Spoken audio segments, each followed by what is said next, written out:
NFL training camps open, veterans reporting today, and you've got a situation with the Cowboys and the Cincinnati Bengals, and both of the owners of those teams had something to say about the players who were on the outside looking in. Trey Hendrickson, his contract situation, Mike Brown talked about that, and Jerry Jones, of course, talked about Micah Parsons, signing him to a contract extension.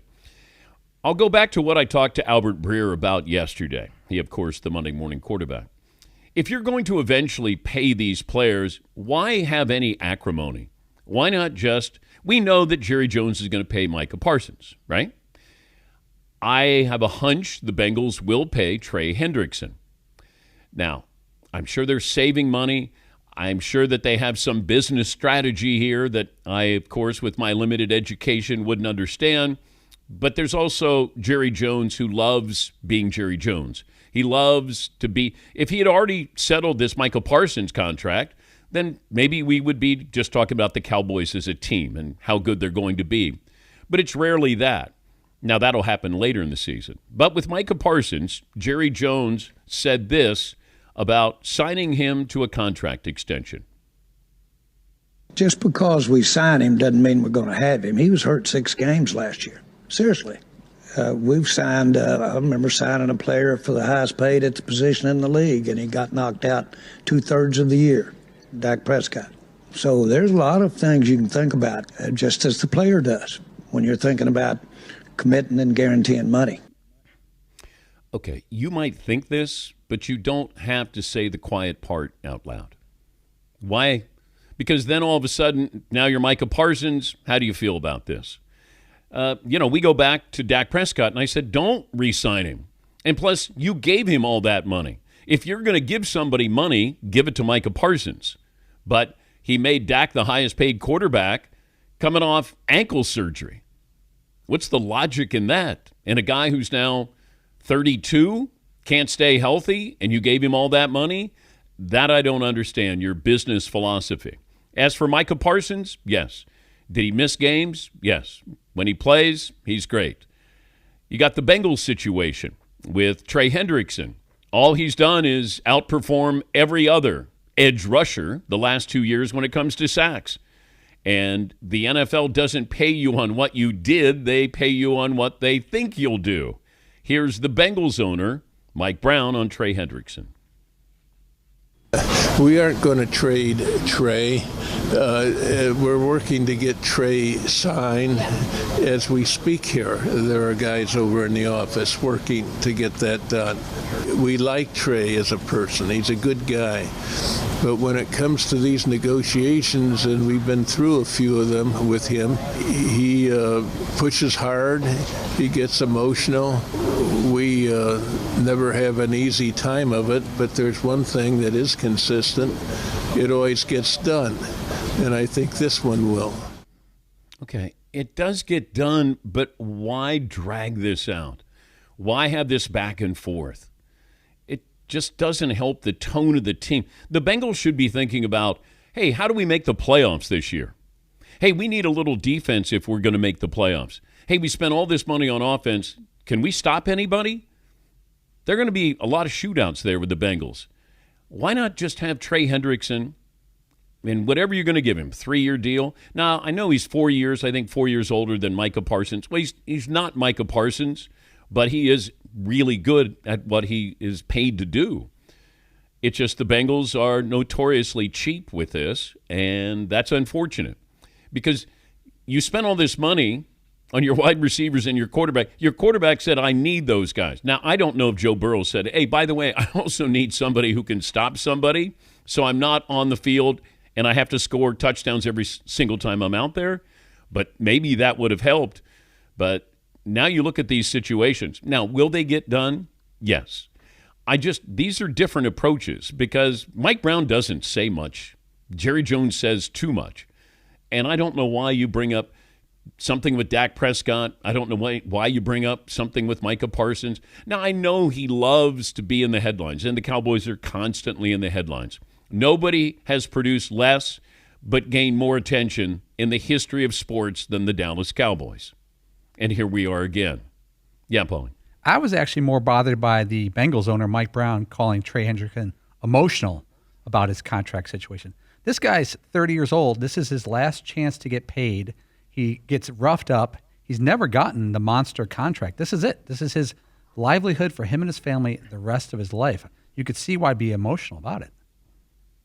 Yeah, but just because you're emotional about it, I have to look at it's still a business. He's 34. It's a business.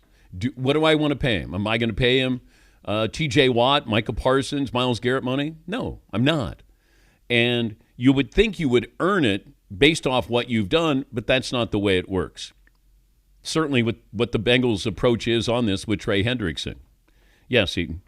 Wouldn't Mike Brown be dealing with Trey Hendrickson's agent? Yeah. So what is the, maybe I'm just being naive, but the whole, he gets really emotional and how all this, he pushes hard, but he gets emotional. Well, is that his agent telling Mike Brown that, my client is really emotional about this, or is he just projecting it through the agent?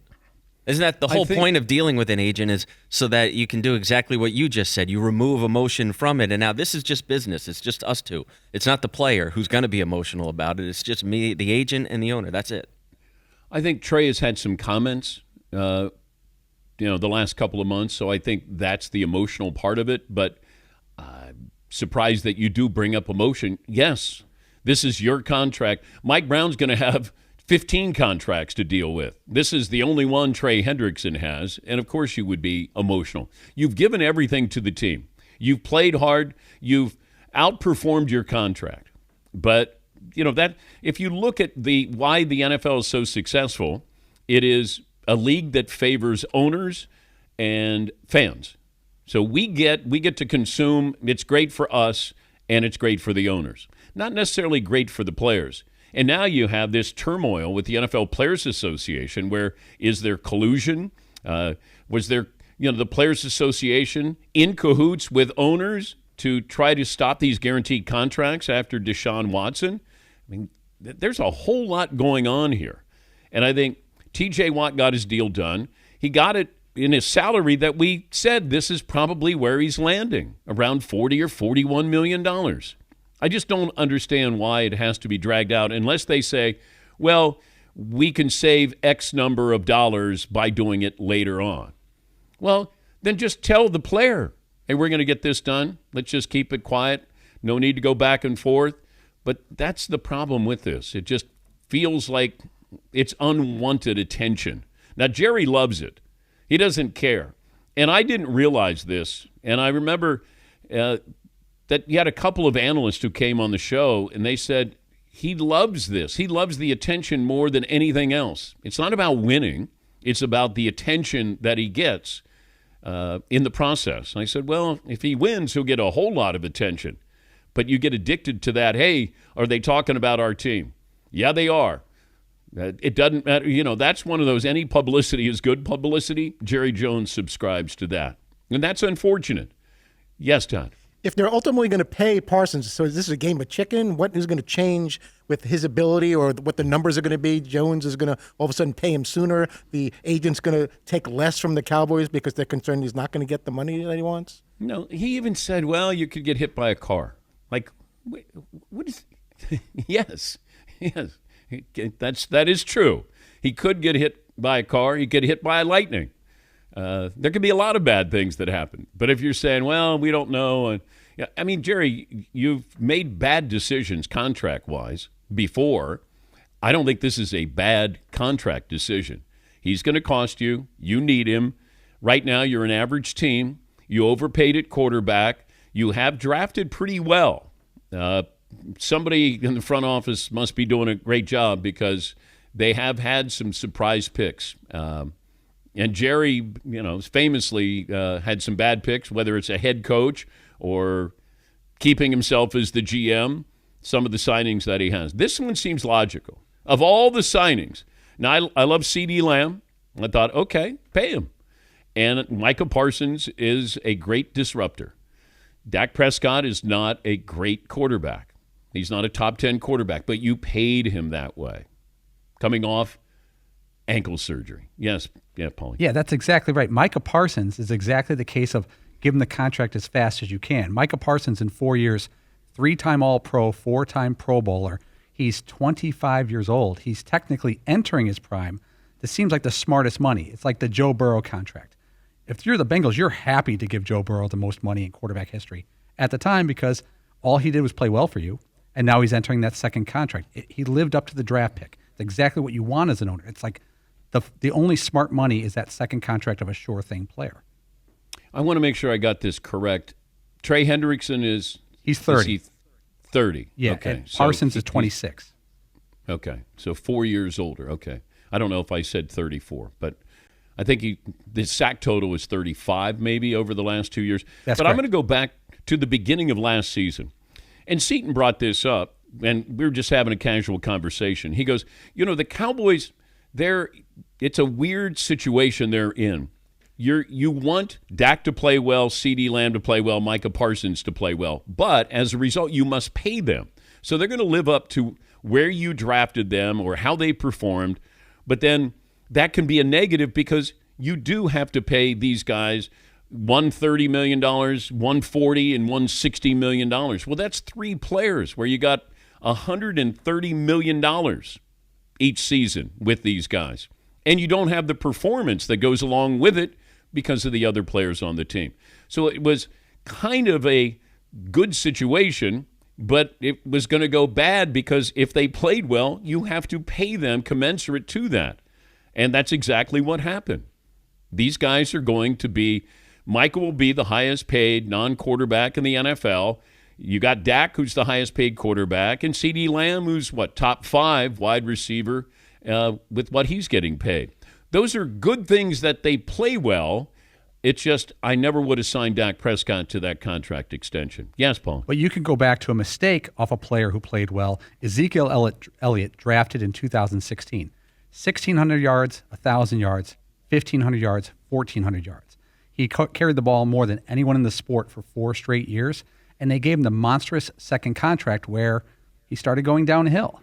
But they got caught up in, we drafted a running back high, he paid off, we must pay him, when they should have done the discipline thing and not paid him. Yeah, I said you got everything you wanted out of him. Move on from him. And then Jerry signs the contract extension, even brings back Zeke Elliott again for another curtain call. If you're loyal, great. But if you're loyal, don't say things publicly about Micah Parsons or Dak Prescott or anybody else on the team. It's just sometimes he acts like he's a caller to a radio station, and that's unfortunate.